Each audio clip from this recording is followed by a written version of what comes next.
আমাদের বাংলাদেশের হযরত উলামায়ে কেরামের দায়িত্ব হলো এই দেশের ধর্মপ্রাণ মুসলমানদেরকে এমন একটি রাস্তা দেখানো, যে রাস্তার মধ্যে থাকবে না খুন খারাপি, যে রাস্তার মধ্যে থাকবে না দর্শন, যে রাস্তার মধ্যে থাকবে না জুলুম নির্যাতন, যে রাস্তার মধ্যে থাকবে না কোনো ধরনের মিথ্যা মামলা, যে রাস্তার মধ্যে থাকবে না অন্যের সম্পদ হরণ করা, যে রাস্তার মধ্যে থাকবে না দেশের জনগণের সম্পদগুলোকে চুরি করে বিদেশের মাটিতে পাচার করা,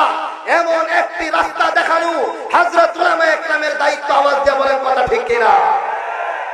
এই জন্য সংগ্রামী তৌহিদি জনতা, আপনারা দেখেছেন আমি এই মরণবাড়ির সন্তান, আমার বয়সে আর কত বেশি হয়েছে,